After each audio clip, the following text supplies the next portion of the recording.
What if the greatest cars of our time weren't the ones in museums, but the ones rotting in barns, forgotten by time, overshadowed by flashier rivals, and yet these machines once roared with soul and purpose?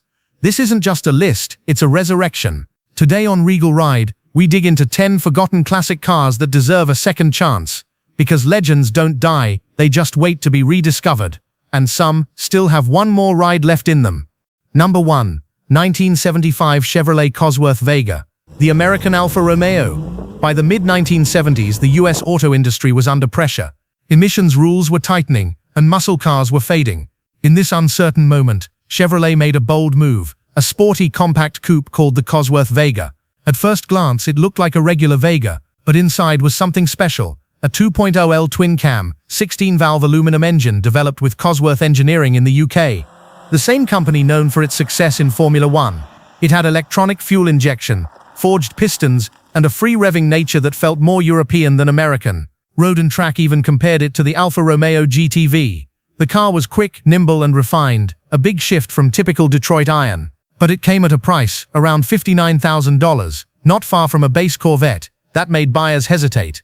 Only 3,508 units were produced across 1975 and 19... In the end, the Cosworth Vega wasn't a sales hit, but it wasn't a failure either. It showed that Chevrolet could build something world-class, even in tough times. And if you think that was a bold move, wait until you see what AMC did just 1 year earlier. Number 2. 1974 AMC Matador Coupe, the rebel that never got its due. By the mid-1970s, American cars were getting bigger and slower. But AMC, always the smallest of Detroit's Big Four, wasn't afraid to take chances. In 1974, they introduced a completely redesigned Matador Coupe, a car that looked like nothing else on the road. With its sweeping roofline, wide stance, and a sharp, almost European front end, the Matador Coupe was bold. It wasn't just a tweaked sedan, it had a shorter, sportier chassis, designed specifically for this model. AMC was aiming for the growing personal luxury market, competing with cars like the Pontiac Grand Prix and Ford Torino Elite. Buyers could choose from engines up to a 401 cubic inch V8, and the options list was long. Air conditioning, power steering, power windows, velour seats, vinyl roofs, everything buyers expected from a premium coupe. The car even made it to the big screen. In The Man with the Golden Gun 1974, it became the villain's flying car, one of James Bond's most iconic chase scenes. But AMC lacked the marketing budget of GM or Ford. The styling was too different for some, and sales never took off after the first year. Production ended. Still, the Matador Coupe showed that AMC wasn't afraid to be different. And sometimes, that makes a car truly unforgettable. Up next, we travel to Japan for a sleek, forgotten flagship built with quiet luxury in mind. Number 3. 1991 Mazda 929, the luxury sedan that no one saw coming. In the early 1990s, Mazda was known for its fun-to-drive compacts and the rotary-powered RX-7. But behind the scenes, they were also aiming higher, quietly stepping into the luxury arena. Leading that effort was the 1991 Mazda 929, a rear-wheel drive sedan that blended refinement, technology, and subtle elegance. At first glance, it didn't scream for attention. The styling was smooth and mature, no wild edges, no loud badging, just clean, but engineered for calm, confident cruising. So why didn't it succeed? Mazda lacked a luxury sub-brand like Lexus, Acura, or Infiniti. And American buyers weren't ready to pay luxury prices for a Mazda badge, no matter how refined it was. The 929 quietly disappeared by the mid-1990s. Today few remember it, but those who've driven one know Mazda had built something special. They just arrived before the world was ready.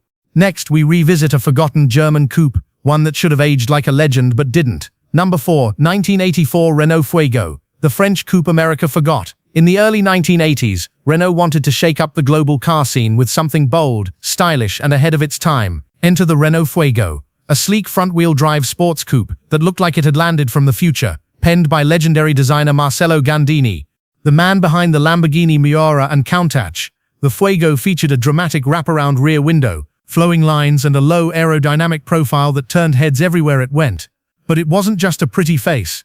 The Fuego was one of the first cars in the world with remote keyless entry and featured steering column-mounted audio controls, innovations that wouldn't become mainstream for another decade. In Europe it was a hit, but in America things went sideways. Sold through a struggling AMC-Renault partnership, the Fuego faced skepticism from buyers unsure about French cars, especially when it came to reliability and parts. It offered a smooth ride and decent power from its 1.6L or 2.2L engines, but lacked the muscle and badge prestige that US coupe buyers wanted. Sales fizzled, and by 1986 the Fuego vanished from American showrooms. Today it's nearly forgotten, despite being one of the most forward-thinking cars of its era. But sometimes, being too futuristic is its own curse. And speaking of bold risks, wait until you meet the American car that tried to wear an Italian suit and got laughed out of the showroom. Number 5. 1981, Detomaso Deauville, Italy's forgotten luxury challenger. When you hear Detomaso, most gearheads picture the brutal, mid-engined Pantera.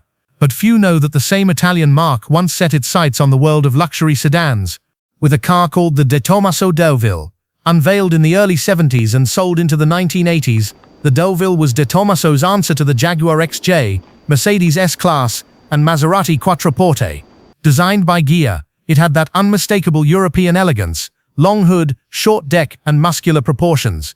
Inside, it was dressed to impress, hand-stitched leather, rich wood veneer, and a whisper-soft cabin. Under the hood, a Ford 5.8L Cleveland V8, giving it an American heartbeat in an Italian suit. It was meant to blend two worlds, continental luxury with Detroit muscle. The ride was smooth, the power was effortless, and the look, pure class. But Detomaso was a small company with big dreams and limited means. There were no vast dealer networks, no luxury branding machine, and in a world dominated by giants, the Devil quietly disappeared. Only 244 were ever made, and fewer still ever touched US roads. Most Americans never knew it existed. Today the Deauville is a rare ghost, a forgotten fusion of style, ambition, and V8 thunder. It didn't just compete with legends, it dreamed of becoming one. Next, we turn the clock back to the late 60s, when one American brand tried to create a high-tech muscle cruiser, and ended up lost in time. Number 6, 1969, Buick Riviera GS, the gentleman's muscle car that time ignored. In 1969, when every headline cheered Camaros and Mustangs, Buick quietly offered something unusual, the Riviera GS Grand Sport option package. It wasn't gaudy, it didn't roar like a drag strip bomb. Instead, it blended muscle car power with true luxury. Under its long hood sat a 430 cubic inch V8, rated at 360 HP and 475 lb-ft torque. That's Corvette-level output, delivered with the smoothness you'd expect from a Buick. Yet the Riviera never bared its teeth. Its power-operated hidden headlights, sweeping fastback roof, and flowing body lines whispered elegance, not aggression. Inside, the cabin felt more living room than race cabin. Plush bucket seats trimmed in vinyl or optional leather, burl wood dash accents, full carpeting, and cruise control to ease long drives. Choosing the GS package added a performance axle ratio, firmer springs, and heavy-duty shocks, giving the Riviera genuinely confident handling, even at highway speeds. But Buick had a reputation for comfort and older buyers. The Riviera's subtle styling and dignified image meant it never grabbed the spotlight from flashier rivals. Around 16,000 GS packages were sold in 1969, respectable but small beside Pontiac's GTO numbers. As insurance costs rose and emissions rules tightened, true muscle faded. The Riviera GS quietly slipped from view, yet today it stands as one of the most refined Grand Tourers of its era, powerful, poised, and often overlooked. Next, we cross the Atlantic, to a German coupe that aimed to outclass BMW and silently vanished. Number 7, 1978, Opel Monza, Germany's underrated Grand Tourer. In 1978, Opel General Motors' German arm introduced a sleek new Grand Touring coupe to take on cars like the BMW 6 Series. It was called the Opel Monza, and it was everything a luxury performance coupe should be: fast, stylish, and well-engineered. Built on the Opel Senator platform, the Monza featured bold European styling, a sloping fastback roofline, and a long hood that hinted at the power beneath. The top-spec Monza GSE came with a 3.0 inline-6, fuel-injected, pushing out up to 180 horsepower. It wasn't just quick, it handled well too, thanks to four-wheel disc brakes, independent rear suspension, and a balanced chassis tuned for high-speed cruising. Inside, the Monza was ahead of its time, available digital dash gauges, optional Recaro sports seats, and a clean, driver-focused layout. It was Germany's idea of a muscle luxury hybrid, not as flashy as American coupes, but refined and confident. Despite solid European reviews, the Monza never came to North America. GM feared brand confusion with the Chevrolet Monza, and Opel had already started retreating from the US market. That marketing decision doomed the car's global reach. Today, the Opel Monza is almost forgotten outside Europe. But among collectors and enthusiasts who know what it was, it stands as one of Opel's finest, a missed opportunity for GM to offer a true German Grand Tourer to the world. And now let's go somewhere unexpected, to Canada, where a luxury coupe tried to wear too many hats at once and got lost in the shuffle. Number 8. 1966. Acadian Canso Sport Deluxe, Canada's hidden muscle car. In the 1960s, General Motors of Canada created a clever solution for Pontiac Buick dealerships that didn't carry Chevrolet, the Acadian brand. One of the rarest and most interesting models under that name was the 1966 Acadian Canso Sport Deluxe, a true Canadian muscle car that most Americans never heard of. Under the skin, the Canso Sport Deluxe was almost identical to the Chevy 2 Nova SS. It shared the same compact body, chassis and performance options, including the legendary 327 cubic inch V8, which when equipped with the right camshaft and carburetor, could push out up to 350 horsepower.